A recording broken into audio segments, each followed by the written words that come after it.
बिस्मिल्लाहिर्रहमानिर्रहीम।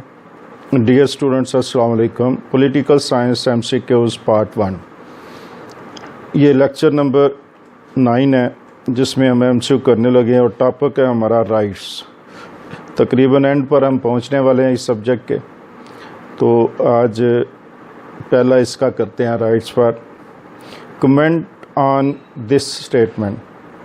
For adequate development of human personality and human happiness, the rights are essential। ये एक statement है, इस पर आपने कमेंट करना है कि ये दुरुस्त है, दुरुस्त नहीं है या गैर मुतल्लका है। तो करेक्ट इसका पहले का जवाब है। Comment on this statement. Rights are the social requirement of social man for the development of his personality and society at large। ये भी इसी तरह एक स्टेटमेंट है, इस पर आपने कमेंट करना है अपनी समझ के मुताबिक। तो अगर आपने थोड़ा बहुत भी पढ़ा है तो इस पर बड़ी आसानी से कर सकते हैं कि हम राइट का टॉपिक कर रहे हैं, तो राइट के बगैर तो कोई चीज़ पूरी नहीं होगी। ह्यूमन पर्सनालिटी का एक लाजमी हिस्सा है development of his personality and society at large. इसका लाजमी हिस्सा है कि राइट्स हों। तो करेक्ट है ये जो। MCQ number 3, this definition belongs to. अब एक डेफिनेशन आपके सामने आने लगी है, बताना है ये किसने लिखी है। अगर आपको मुसन्निफ़ीन के स्कॉलर के नाम याद हैं तो ये अच्छी तरह आप कर सकेंगे। और ये तरीका जो हमने इख्तियार किया है कि स्कॉलर के नाम पूछना या डेफिनेशन देकर उसके बारे में पूछना ये किसकी है, ये भी एक इन हालात की बिना पर है।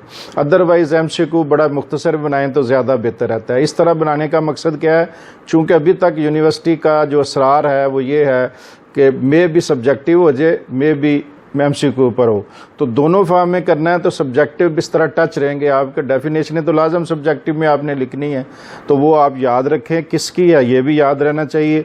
वो आपकी जो सब्जेक्टिव तहरीर होगी वो भी रिच होगी और इस तरह ये MCQ भी एक बन गया। तो ये अमूमन ये किताबों में इस तरह के नहीं मिलते, तो ये मैंने इसलिए सोच कर बनाए हैं कि ये दोनों ज़रूरतें पूरी कर रहे हैं। और अगर आइंदा हमने लेक्चर में दिया तो उसमें भी इसी तरह हम दोनों ज़रूरतें पूरी किया करेंगे कि सिर्फ MCQ भी हो और साथ उसमें सब्जेक्टिव मटेरियल भी कुछ ऐसा हो जिससे हमें डेफिनेशनें याद रह सके, अहम स्टेटमेंट्स याद रह सके, अहम जो उसकी टर्म्स हैं वो याद रह सके। The definition belongs to freedom to exercise any power conferred by law. अब ये डेफिनेशन किसकी है? TH Green, Beni Prasad, Oxford dictionary. और दुरुस्त जवाब है ऑक्सफोर्ड डिक्शनरी की यह डेफिनेशन है। To whom does the definition belongs. ये डेफिनेशन किससे बिलोंग करती है? Rights are nothing more and nothing less, nothing more and nothing less than those social conditions which are necessary or favorable to the development of personality। ये भी definition है कि इस पर आपने अपनी राय देनी है कि ये किसकी है। ग्रीन की है, बीनी प्रसाद की है, हॉल्ट की है। 3 स्कॉलर के नाम हमारे सामने हैं, तो ये बीनी प्रसाद की है। The following definition belongs to right is a power claimed and recognized as contributory to common good. ये डेफिनेशन किसकी है? ये TH ग्रीन की है, ऑक्सफोर्ड डिक्शनरी की है, बीनी प्रसाद की है। तो ये TH ग्रीन की डेफिनेशन है। This definition belongs to professor Laski. Rights are the conditions of social life without which no man be his best self. इसके बारे में आपने अपनी राय देनी है कि ये किससे। ये लासी का नाम हमने पहले बता दिया है, सिर्फ ये बताना ये दुरुस्त है और आप इससे एग्री करते हैं तो बिल्कुल ये दुरुस्त है। Yes. Can we draw the following points from the definition of professor Barker.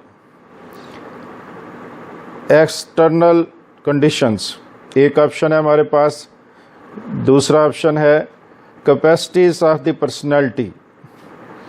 जवाब इसमें है यस, नो, इररेलेवेंट। ये एक डेफिनेशन में से हमने कुछ पॉइंट निकाले हैं। क्या वो डेफिनेशन इन पॉइंट्स के बगैर मुकम्मल है या नहीं मुकम्मल? क्या ये उसका ज़रूरी हिस्सा है? सिर्फ अहम पॉइंट की निशानदेही की है कि कोई डेफिनेशन अगर आपने याद रखनी है तो आपको पता हो कि उसमें से क्या चीज़ें याद रखने वाली होती हैं। तो एक्सटर्नल कंडीशन से उसका लफ्ज़ है कैपेसिटीज़ ऑफ द पर्सनैलिटी। तो यस, ये दोनों चीज़ें दुरुस्त हैं, ये सही हमने ड्रा की हैं। Whose this definition is one's natural rights or one's natural power. Professor Laski, Barker, Hobbes की ये डेफिनेशन है। Which of the following is correct? In order to protect the rights of all, state imposes certain limitations on the activities of individuals। एक statement हमने ये बना लिया, इसमें से हमने बताना है कौन सी दुरुस्त है। दूसरी स्टेटमेंट है law and liberty are not considered as colliding. दूसरी स्टेटमेंट आ गई। तीसरी आ गई state through its law provides facilities and opportunities for the enjoyment of true liberties. ये तीसरी स्टेटमेंट है। ऑल ऑफ दिस क्या एक दुरुस्त है? सारी दुरुस्त है।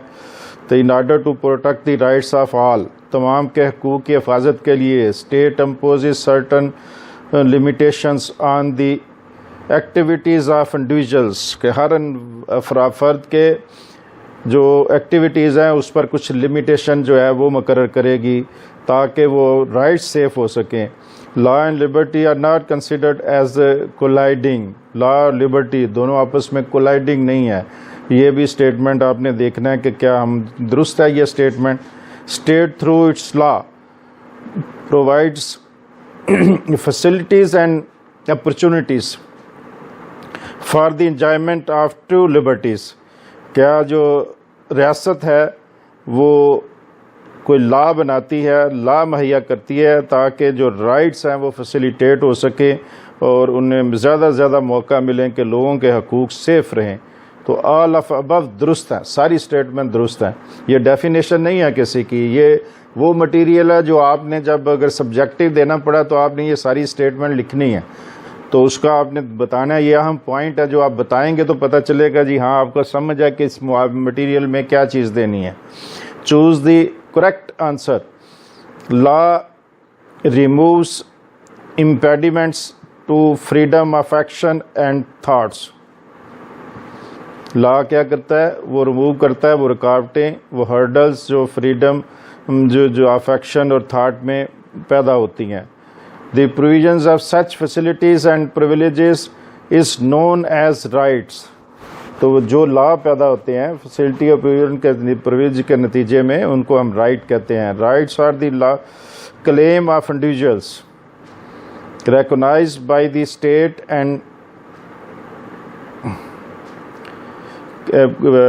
and country। तो ये हमारे वो राइट्स हैं जो इंडिविजुअल के राइट हैं जो कवानीन भी मानते हैं, रियासत भी मानती है, मुल्क भी मानता है।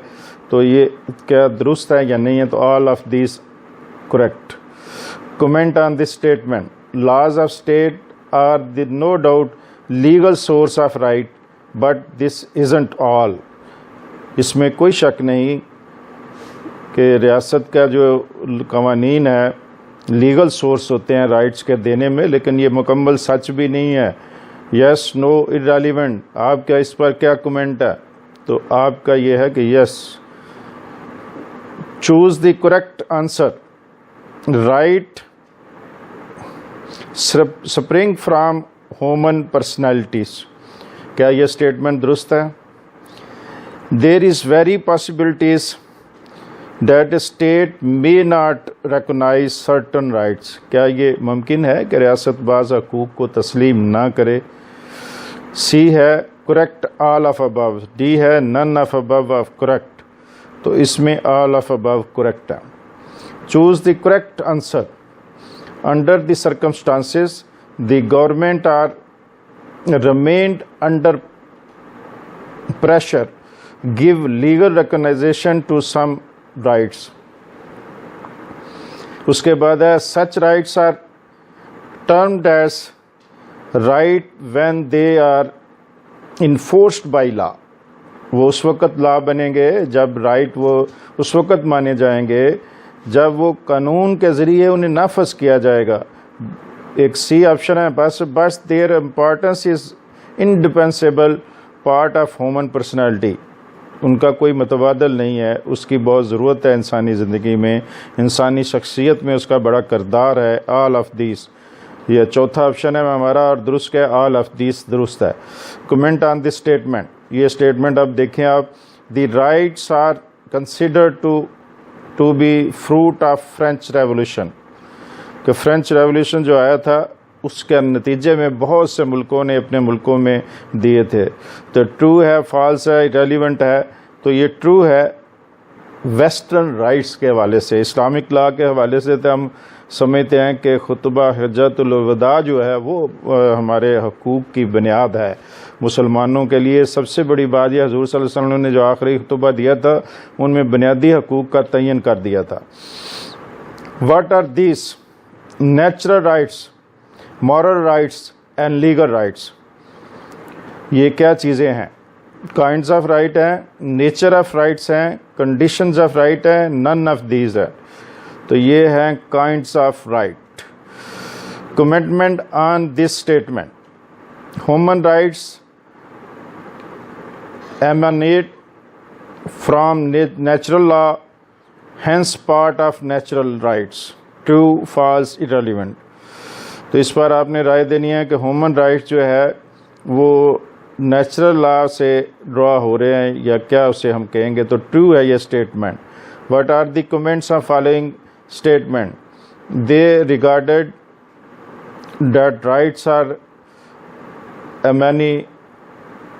emanated primarily from human personality, will recognized by state is the secondary importance। कि ये इसमें क्या ट्रू है, फॉल्स है, इरेलीवेंट है? ये भी ट्रू है। इज़ इट ट्रू और नॉट? क्या है बोधन? बोधन कौन है? एक मशहूर मुसन्नफ़ है। बोधन की राय के बारे में आप बताने लगे हैं कि क्या ये ठीक है। Bodin who uphold monastic concept of sovereignty, believes in the supremacy of natural law and of natural rights even over and above the sovereign power। कि क्या वो sovereign power से बाला हुकूक व फ़राइज़ तसव्वुर करता है, उतने ही लाजमी तसव्वुर करता है। True, false, irrelevant? तो ट्रू है। What's your comments on following? As the natural right have been scored natural laws, they can't be encroached upon the sovereign power। Correct है, incorrect है, irrelevant? Correct। If the reputation of someone is damaged by word or gesture, it violates civil rights, political rights, economical rights, none of the above। तो इसमें यह है वे civil rights। Which of the following safeguards the rights and liberties? A supremacy of law, vigilance, constitutional protection, all of these जो है ये safe करते हैं, safe guards हैं राइट्स के। Ali is a Pakistani boy of age 17। He wanted to contest election but is restrained. Does this violates his political right? Yes, no, maybe. तो इसका आपने जवाब देना है कि क्या है। कि एक 17 साल का लड़का इलेक्शन लड़ना चाह रहा है तो उसे इलेक्शन से रोक दिया जाता है, तो क्या ये उसके पॉलिटिकल राइट की खिलाफ वर्जी है? तो जवाब इसका दुरुस्त है कि नो, कोई खिलाफ वर्जी नहीं है। अगर वो 18 साल का होता या इलेक्शन लड़ने के लिए अगर 25 साल मुकर्रर है तो 25 साल का होता तो इलेक्शन लड़ता। अगर वो 17 साल से कम है तो वोट देने का भी शायद अभी हकदार ना हो, तो उसका पॉलिटिकल राइट अभी अराइज ही नहीं हुआ, तो उसकी खिलाफ वर्जी तो कोई ना हुई ना। Which of the following are eligible for right to vote, कौन से लोग ये हक देने के वोट का हक है कि वो किस किस को हासिल है। Which of the following are eligible, aliens, lunatics, traitors, none of this. तो जवाब इसमें नन ऑफ दिस, ये सारे तकरीबन इन्हें हक हासिल नहीं होता। कैपेसिटी टू डू होनी चाहिए। लॉनेटिक्स जो दिमागी तवाज़न जिसका ख़राब है, ज़ाहिर है वो नहीं ले सकता, वोट का हक उसे नहीं मिल सकता। एलियंस जो है दुश्मन हैं, जो उन्हें भी नहीं मिल सकता। ट्रेटर्स गद्दार हैं, मुल्क की किसी अदालत ने उन्हें गद्दार करार दे दिया है तो वो भी नहीं ले सकते। तो ये भी एक आम क्वेश्चन है। उसके बाद है slavery has been abolished because it franks the right of life, association, personal security, none of this. कौन सा स्लेवरी से कौन सा हक डिस्टर्ब होता है, कौन सा बुनियादी हक है जो डिस्ट्रॉय होता है? तो इसमें है पर्सनल सिक्योरिटी।